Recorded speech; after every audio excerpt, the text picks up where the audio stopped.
Hey guys, it's Sandy again.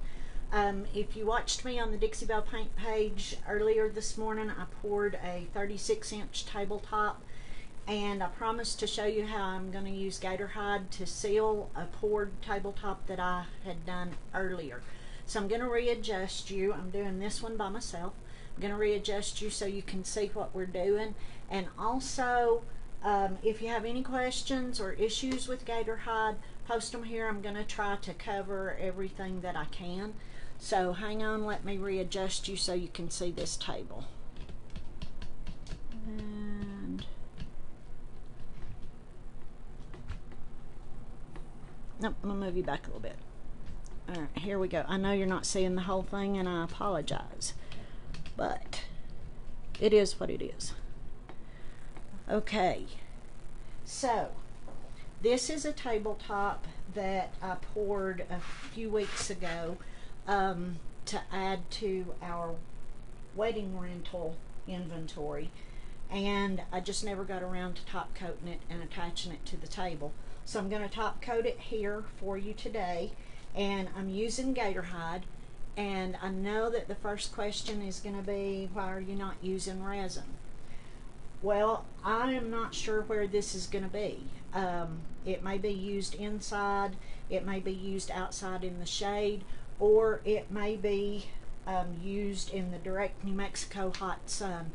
And sometimes resin doesn't hold up in direct sunlight if it's too hot. So what I'm using, I have my spray bottle, and I'm just going to set it over here. I'm using a synthetic silk sponge. It's one of these round yellow sponges. If you've ever done one of my paint classes, you know I love these things. And then I'm using gator hide. And the trick to gator hide that I have found that works for me is to do very, very thin coats and to do them in different directions. So the first coat I'm going to do in this direction, and the next coat I'll come back and do this direction. The third coat, it doesn't matter. But the reasoning behind that is you're doing such thin coats that you're going to step back and you're going to see spots that look like you missed them. When you do it in the next direction, you're going to cover all that. And when I say thin, I mean super, super thin. So I am going to dip my sponge in, and I am just going to let it touch the top. And now I have this much, but I'm going to squeeze because I want even less. And then all I'm going to do is I'm going to start on one edge, and I try to do long, smooth coats.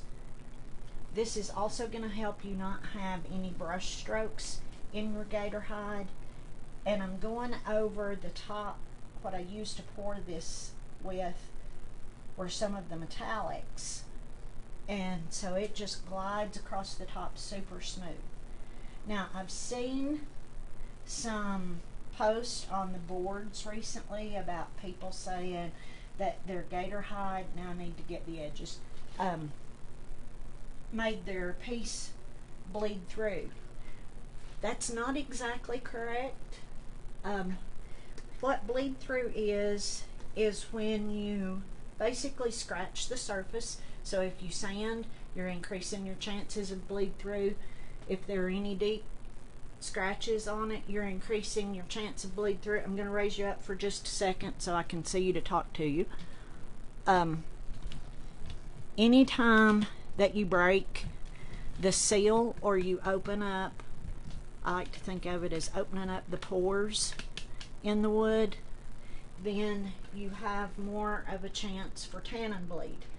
So a lot of times you will have a place like that on your piece. You'll paint it, the paint's dry to the touch, not completely cured, but it's dry to the touch.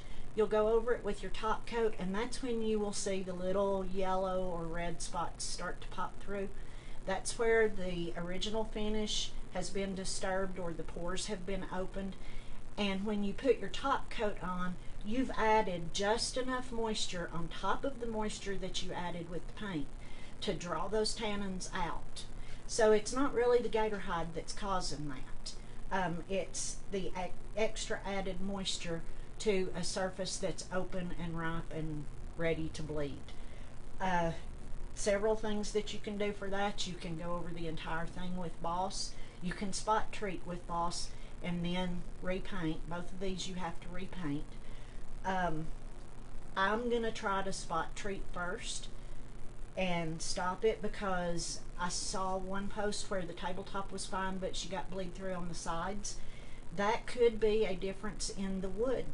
They could have stained the woods to closely resemble each other, but they're two different kinds of wood. So there are lots of things that can cause that. You can use shellac to block it. Either way, you're going to have to repaint. My tabletop is now dry enough to do the second coat. When you jump on, say hi, let me know that you're on here. Otherwise, it feels like I'm talking to myself. So you're going back down again. It's like in a submarine. Okay, so for the first coat of gator hide, we went in this direction. So the second coat, we're coming this way. And that way we're going to get the entire surface coated. So when we do our third coat, that in my mind I like to think of it as the protective coat, we've got everything covered. I did not Boss or Slick Stick this. I did not Boss or Slick Stick the one from earlier this morning. Gotta find somewhere to set this down. Okay. And I generally don't use Slick Stick when I do countertops, but what I do is this technique with the gator hide, and then I tell my clients to baby it for 2 or 3 weeks. Don't leave wet things sitting on it. Don't cut on it, but don't ever cut on your countertops, and don't put hot stuff on it. And that's all you have to do to baby it for 2 or 3 weeks. That gives the paint the appropriate amount of cure time. And I redid my countertops probably 5 or 6 years ago. Not an issue at all. Hi from Albuquerque. Sonia, hey! Girl, you've got to make a trip and come and see me.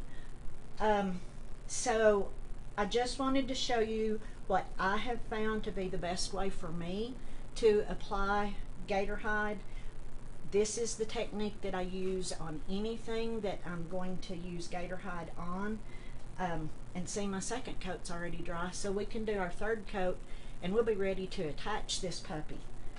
So I'm in my paint booth, and if anybody has a paint booth, you know it's a bit creatively organized.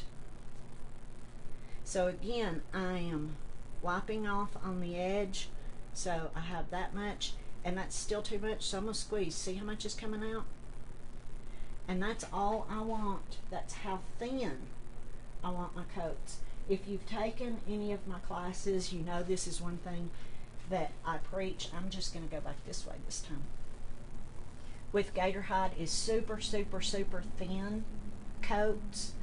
Let it dry and then change direction. And just this quick, I have this 24-inch tabletop.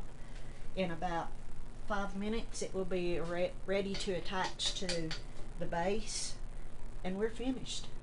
Had a lot of questions this morning on how long I'm going to let the 36-inch tabletop dry. I am not going to touch it until we come back in to work on Tuesday. So we work tomorrow. It's in my paint booth. I'll zip it up, close it up so nobody can touch it, because I will be at the college tomorrow. My first course for the semester starts tomorrow. I'm teaching floral arranging, silk versus fresh. So if you're local and you haven't signed up, you've still got a couple of hours that you can sign up. And then we're closed Sunday and Monday. So I will top coat this Tuesday when we come back in, and we'll attach it, and it'll be ready to go. You just realized I'm close. Yeah, about 2.5 hours, I think. So, hi Kathy from Georgia. Oh, are you in the hurricane path? If you are, please stay safe.